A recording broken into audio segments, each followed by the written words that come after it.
नमस्कार पालक हो. या व्हिडिओच्या माध्यमातून एका वेगळ्या विषयावर मला तुमच्याशी बोलायचं आहे. खरं तर या विषयावर बोललं पाहिजे की नाही असं मी खूपदा विचार केला, त्याला एक महत्त्व द्यायचं की नाही असंही मला वाटलं. पण गेल्या काही दिवसांमध्ये, काही महिन्यांमध्ये एखाद दोन पालक, एखाद दोन तीन पालक कुठला तरी प्रोपोगंडा इतर पालकांच्यामध्ये, त्यांच्या मनामध्ये तयार करण्याचा प्रयत्न करत आहे. या शाळेच्या कार्यक्रमामध्ये कुठल्या तरी बाजूच्या कोपऱ्यामध्ये जाऊन चार पालकांना एकत्र करून काहीतरी निगेटिव्ह, कुठल्या तरी स्टाफचा सपोर्ट वगैरे, आता स्टाफ आमच्याकडे नाही पण आहे. तर हे सगळं जर अशा पद्धतीने करतं आहे कोणी, मला बऱ्याच पालकांनी सांगितलं, मला ते कळायचं पण पालकही सांगायचे, ज्यांना हे लोक दोन तीन लोक काहीतरी विष घालण्याचा प्रयत्न करायचे, ते लोक मला सांगायचे, सर तुम्ही काही बोलत का बरं नाही. नंतर मलाही असं वाटलं की आपण जर काही बोललो नाही तर जे जे काही सांगण्यात येतं आहे ते लोकांना खरं वाटतं. मुळात असं असतं की मला तुम्ही लोक खऱ्या अर्थानं तेवढंच ओळखतात जेवढं तुम्हाला सांगण्यात आलं आहे. कुठल्याही विषयामध्ये, कुठल्याही वर्गामध्ये वेळेवर स्टँड घेऊ शकणं, तिथल्या एखादा शिक्षक जर नसला जरी तर त्या ठिकाणी स्वतः तो विषय कंप्लीट करणं, समाधानकारकरित्या करणं, त्याहीपेक्षा चांगला करू शकणं, ह्या सगळ्या गोष्टी मला स्वतःबद्दल सांगाव्या लागतात, ज्या तुम्हाला मुलांनी खरं म्हणजे ऑलरेडी सांगायला पाहिजे होत्या किंवा सांगितले असेल. असं कुठल्याही शाळेच्या संचालकाला हे शक्य होत नाही, इतका वेळ काढणंच शक्य होत नाही किंवा त्याला जमलंही पाहिजे. असं असताना मी स्वतःला या स्कूलमध्ये स्पेअर एक्स्ट्रा ठेवलं. स्टाफ पूर्ण असताना त्या व्यतिरिक्त मी स्वतः आहे, माझी मिसेस त्या व्यतिरिक्त आहे, गरज पडल्या ठिकाणी मला उभं राहता येईल अशी आम्ही सोय करून ठेवलेली आहे. कुठलाही पैसे वाचवण्याचा किंवा एखादा स्टाफ वाचवण्याचा, पगार वाचवण्याचा आमचा विचार कधीच नसतो. आता राहिला प्रश्न त्या लोकांचा, ज्यांना एक करावंसं वाटतंय. मला अजूनही कळत नाही की या लोकांचं नेमकं म्हणणं काय, का या लोकांचं काही पर्सनली वाईट केलेलं आहे, नुकसान केलेलं तर नाही. त्यांचे काहीतरी इगो, त्यांना काहीतरी न मिळाला मानसन्मान, त्यांना इथं कुठंतरी एक जॉब करायचा होता, मी नाही म्हणलो, अशा लहानसहान गोष्टीतनं मग जर मी बाहेर पडलो तर बघा काय करू शकतो. हे काय राजकारण नाही आहे, ही शाळा आहे. इतके लोक निघून गेले, सरकार पडतं, आपण जे बघतो बाहेर तसा हा प्रकार नाही आहे. हे मुलांच्या भविष्याचा प्रश्न आहे. कोणी लोक थांबले गेले, यांना माझा काहीच दबाव नाही आहे किंवा कंट्रोल नाही आहे. ते काही निर्णय घेऊ शकतात आपल्या मुलांच्याबद्दल, कुठेही आपल्या मुलांचं भवितव्य ते घडू शकतं. पण शाळेच्या बद्दल प्रोपोगंडा करून, त्याच्याबद्दल काहीतरी गैरसमज पसरून लोकांनी बाहेर जाऊ नये, ही माझी भूमिका आहे. बाकी प्रत्येक पालकाने, ज्यांना या लोकांनी काही सांगितलं असेल, आणि मी विचार केला तर सगळ्यांना मला कळलं का एक दोनच लोक आहेत की ज्यांना हा नाद आहे. मला अजून खरंच कळलं नाही त्यांचा प्रॉब्लेम काय झालं, काय असं की त्यांनी हे करतायत. त्यांच्या माघारी तरी मी कुठं एका ठिकाणी वाईट बोललो आहे आणि त्यांना कोणी चुकून काय सांगितलं, मला त्याचं घेणं नाही, त्याचं मला काही वाटत नाही. पण जर ही वृत्ती प्रत्येकामध्ये यायला लागली हळूहळू, कारण ज्या लोकांना त्यांचं पटलं नाही त्यांनी मला फोन करून सांगितलं, मला येऊन भेटले ते, सर असं होतं आहे, तुम्ही काळजी घ्या. तर म्हटलं तुम्ही मला येऊन भेटल्यानंतर ती काळजी करायचा प्रश्न मिटला. आता तुमच्यासारखी माणसं माझ्यासोबत असल्यानंतर, हा विश्वास माझ्यासोबत असल्यानंतर ह्या गोष्टीला काही महत्त्व राहिलंच नाही.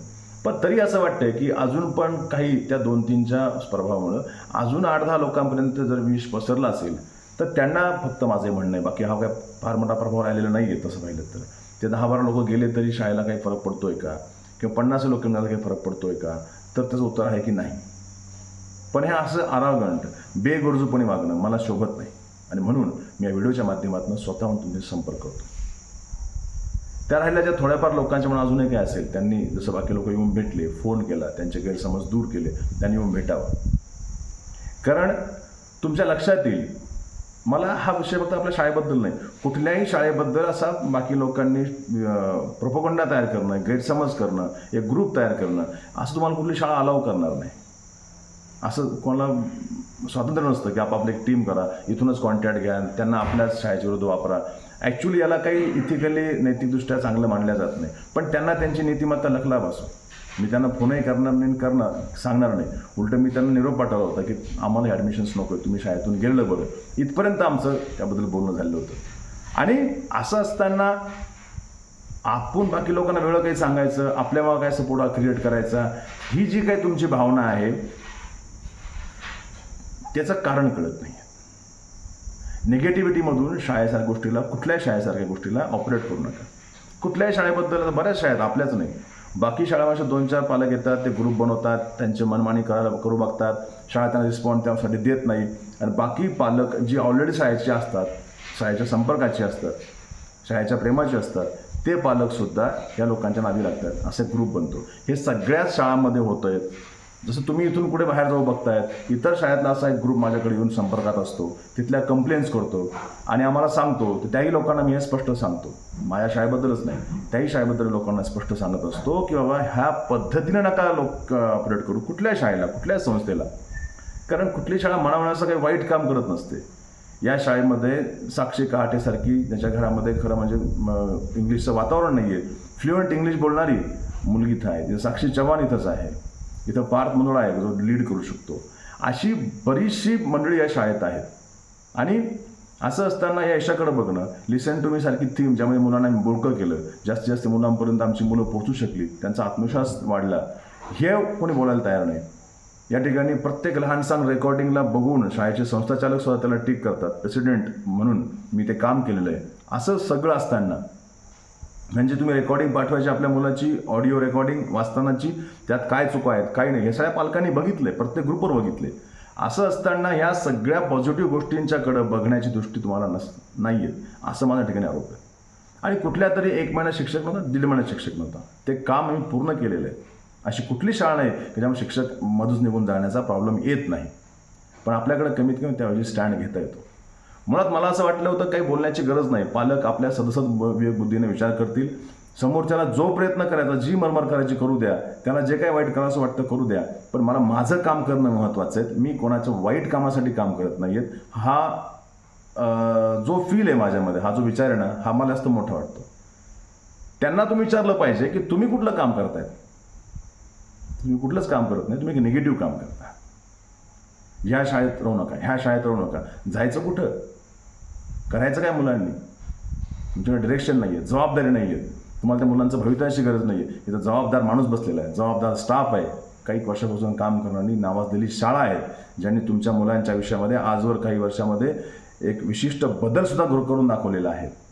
आणि आमच्याशी संपर्क न करता तुम्ही प्रोपगंडा फिरवत आहात आणि आपले काही पालक मोजकेच आहेत आता, ते तर संपर्कात आहेत, ती काही डोक्यात लावत आहेत. म्हणून मला बोलण्याची गरज पडते, कारण नाही बोललं तर ते सगळं काही खरं आहे असं तुम्हाला वाटायला लागेल आणि म्हणून ही बोलण्याची गरज आलेली. मला त्या 1-2 पालकांच्या बद्दल पण मनात काही रोष नाही आहेत, त्यांना मला काही बोलायचं नाही आहे, वाईट पण नाही आणि चांगलं पण नाही. आणि 1-2 शिक्षक त्याला इन्व्हॉल्व असतील, मला त्यांच्याशी पण काहीच घेणं नाही आहेत, म्हणजे वाईट आणि चांगलं कुठल्याही प्रकारे नाही आहे. माझं एकच म्हणणं आहे, पालकांना वैयक्तिक कुठनाची अडचण असेल त्यांनी स्वतः येऊन भेटावं. मी काहींना फोन केले, त्यानंतर मी पालकांनाही फोन करणार नाही. या व्हिडिओच्या माध्यमातून मी सगळ्यांशी टाईम संपर्क करतो आहे. ज्यांच्यापर्यंत व्हिडिओ पोहोचतोय त्या पालकांनी एकदा या सगळ्या गोष्टी विचार करावा की शाळेने नेमकं वाईट काय केलं, बाहेरून जे आम्हाला ऐकण्यात येतं आहे त्या तथ्य काय आहेत, आणि हे काम ज्या पद्धतीने संस्थाचालकापासून तर पिऊनपर्यंत एका लाईन दोरीत चालतं, अशी कुठली शाळा तुम्हाला बघायला मिळते का? मुलांच्या बेसिक्सवर या काळात कोणी वाचन लेखनावर काम करतं का? त्यांचं रेकॉर्डिंग तपासतं का? लिसन टू मी असं होतं का? अशी गॅदरिंग कुठं ग्रामीण भागात होत असते का? या सगळ्या गोष्टी तुम्ही बघितल्या पाहिजेत. B.Ed असेच हे शिक्षक आहेत, हे तुम्ही काही तपासलं आहे का? ह्या प्रोपगंडाच्या बाहेर पडत असताना तुम्हाला सगळ्या गोष्टींचा विचार करण्याची गरज आहे. बाहेरच्या शाळेतले पालक आमच्याकडे येत आहेत, ॲडमिशन्स करत आहेत, 10-15 पॅरेंट कमी झाल्यानंतर काही होणार नाही, पुन्हा वाढतील. पण या माझ्या शाळेतून बाहेर पडणाऱ्या पालकांना माझ्याशी बोलून बाहेर पडता यावं, हे स्वातंत्र्याला असलं पाहिजे, हीच फक्त माझी या ठिकाणी अपेक्षा आहे. बाकी कुठल्या तरी प्रोपगंडातून म्हणजे कुठल्या तरी अफवेतून बाहेर पडत असाल तर ते मला चूक वाटते. एवढीच माझ्या ठिकाणी अपेक्षा आहे. तुम्ही या, भेटा, काय असेल ते बोलूयात. आणि तुम्ही जातही असाल तर त्याहीबद्दल चर्चा करता येईल. तुम्हाला थांबवण्यासाठीच फक्त हा व्हिडिओ असं नाही आहे. तुमचं आणि माझ्यामध्ये रिलेशन आहेत, त्यासाठी तुम्हाला एकदा तरी माझ्याशी बोलावं लागेल, हे तुम्हाला मी हट्टानं सांगतोय. तेवढं तुम्हाला ऐकावंच लागेल. धन्यवाद.